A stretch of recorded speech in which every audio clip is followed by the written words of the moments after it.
you for all your feedback. It's going so well today. We are so impressed to hear about all you fantastic indie businesses, and you are keeping those flags flying. Well done, everyone. We know it's not easy at the moment, but we know there are so many people out there wanting to support you. And the next person I'm going to bring on is an absolute true advocate of independent businesses. Not only a star in his own right, not only a proven expert, but someone who humbly and genuinely goes out every single week to champion and fight your cause. That's why I have been absolutely delighted to work with him over the years. Delighted, I dare even say maybe to call him a friend, but most of all to have announced him as our first indie business champion supporter. Nigel's got a wonderful person he's going to interview to talk about the journey of a small business starting up. Nigel, welcome back to Indie Business Live. Kate, thank you very much. I can have that every morning just to get me out of bed and get me going, because absolutely, yeah. And it is, you're right, small independent businesses, so much what it's all about. I was a real honour to get that accolade from you and Sarah, who you work with. She rides shotgun. She's up there on the stagecoach with you, the two of you. But well done, and thank you very much for getting me involved. I'm delighted. Obviously, it continues to be a tough time for retail, hospitality, travel. But we hope that the finishing line is in sight. But we're just having to wade through a bit of mental treacle to get there.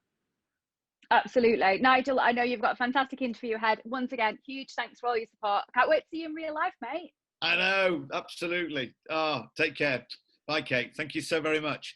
Wow. Yes, and it was November when we had Indie Business Live. We went online live again. It was take two. And I was lucky enough to interview Olianos Gusto Italiano, great makers of cheese, ricotta, using Yorkshire fantastic sheep's milk. And that was a Sardinian love story. Sardinian meets Yorkshire lass, ends up living here, 2 children later. And it was good to speak to the Olianoses as well, and to hear their lockdown journey and how, thankfully, a lot of British people have been eating cheese, so that's helped their business going. And Bespoke Brewery as well, fabulous brewery, but not been going a long couple of years in the Forest of Dean, but the actual brewery site has been there since Victorian times, and that was fantastic.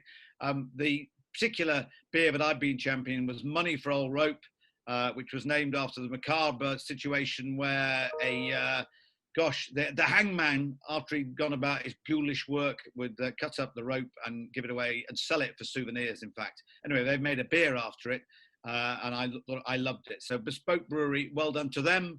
Well done to Olianos, Mario and the Leeds Collective. And by the way, if you want to get involved as well, don't forget, it's Facebook and Twitter, and all the social media handles, and Instagram, of course. That's for business, Indie Business Live, but also for my next guest, someone who, there is a bit of a Yorkshire connection because that's where she's based. We'll find out more in a minute. I'm obviously a great champion of independent food and drink producers, and this one absolutely ticks the boxes, as it's the Marshmallowist, founded by the very magnificent and talented Una Sims. So welcome to Indie Business Live. Una, how are you doing? I'm really good. How are you? Thank you so much for having me. Yeah, well, it's a lovely backdrop you've got there. Where have we tracked you down? Tell us a bit about the business. You tracked me down to Farsley in Leeds. That's where our bakery is now. Great. And when did you set it up? I started the company in 2012. I originally trained as a chocolatier and patissier in Paris. And then I moved to London, where I worked for a luxury chocolate company there. But I just really loved experimenting with confectionery for myself. So that's how I sort of started the company. Yeah, and who the company, who's with you? I mean, you keep it family a bit. It's my sister. My sister runs the company with me, so sort of keeping it in the family. Yeah, no, great. What's your sister called? Don't be shy. Oh, sorry, she's called Jenny. Yeah, she'll be very offended that she's now just my sister. Yeah, greetings to you, Jenny, as well. And how's it been? I mean, we just talked originally a few moments ago about a brewer and a cheesemaker and the journey they've been on in the last year during lockdown. Initially, it was, oh my goodness, what we're going to do. And then you think, okay, what's the positive side? How can we make it work? How's the story been for you? Well, similarly to quite a few many small businesses, we had a really shaky start to the year. There was the up and down of finances, the fear of losing all our lovely team, suppliers, all our stockers are closed. But we shifted all our resources to online. We invested in digital marketing, and we just really saw the shift. Like, started communicating with our customers a bit differently too. We were a lot more honest about what we were going through and what we were experiencing. And we started having a conversation with them, really. And we sent weekly emails and did blog posts and asking them that what they wanted from us or what we could do for them. And our sales have grown by almost 400% week on week. And we've just had the most amazing Christmas we've ever had in the past 11 years. Oh, that's brilliant. That's really great to hear. But sorry, whoa, hang on. No. He's very excited about the big Christmas. That'll be it. Yeah, we've just got a new puppy as well, as you do, which is she's collie. We've got a collie Labrador cross. We've got a Spaniel Labrador cross. And, it's a very exciting world. There you go. But no, well done. And also, we're talking about online, so online orders coming through, but also how did you then tweak and think about your PR, your media, but you could, make it more appropriate and relevant to the situation? I think we found the time to try and be creative and responsive to what people wanted from the year and wanted from our products. So we started asking people what they thought we should be doing and what we should be selling. And during that, we tried to collaborate with some interesting people to sort of make our offering a bit larger. Funnily enough, this year we're also collaborating with a beer company, so that's fun. We're doing a vegan stout. But I think just sort of widening our business range a little bit and product range a little bit, and making us the sort of one-stop place for people for gifting, which was important to us.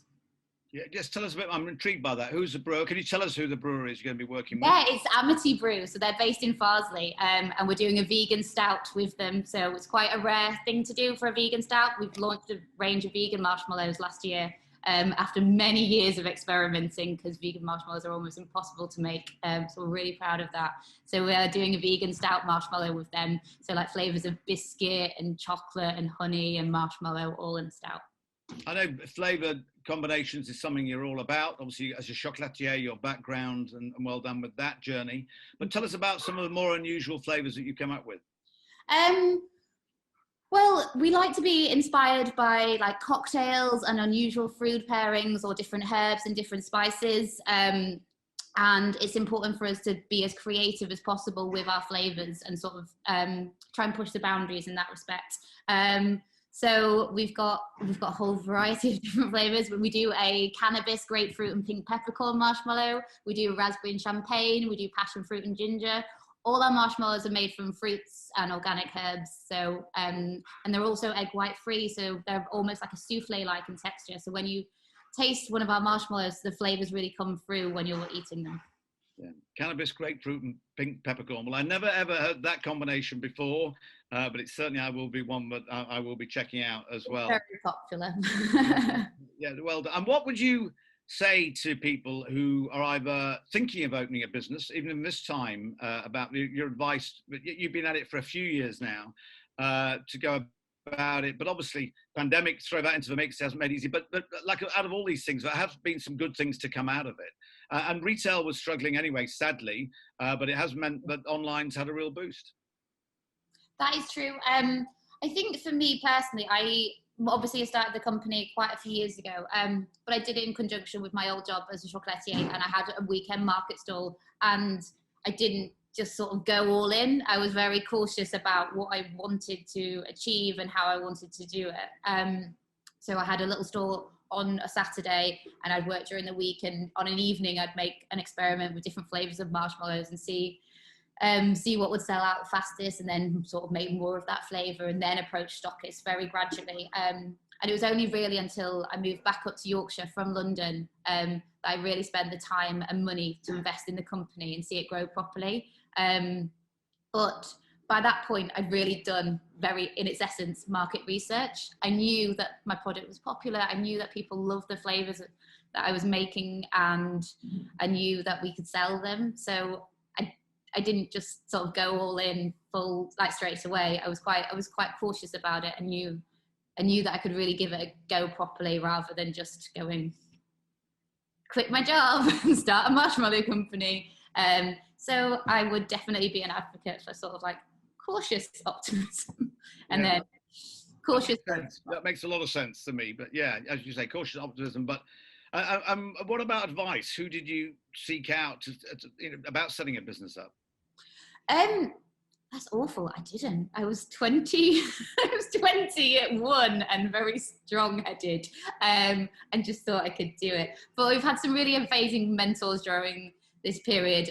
We've worked with some amazing women who have really helped us grow the company, and we've been very lucky that we've been invited to a lot of talks to give discussions on either different flavor combinations or marshmallows in general, or even business talks. And there I sort of made friendships amongst the business community, a small business community, and I found that the most supportive way of growing the company. Now I've got friends that I can just text and going, oh my God, I don't know how to do this. How have you done this? And they're really supportive and have really helped me get, there's a lot of lows and there's a lot of highs about running a company. But having a little support bubble and network around you really helps in that respect.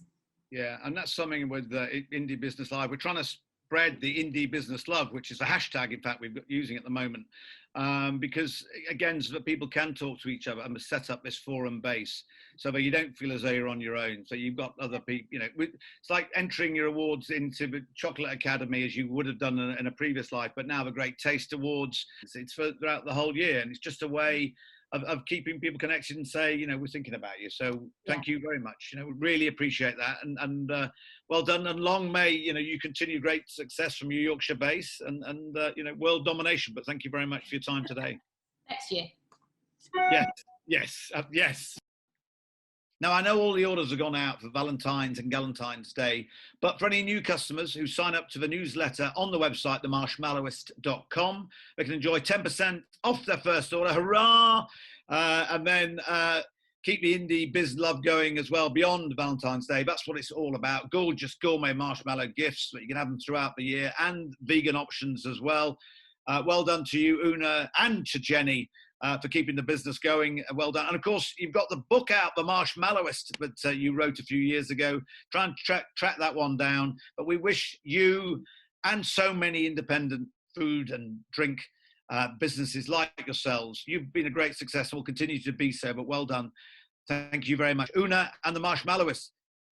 Have a great weekend. Happy Valentine's.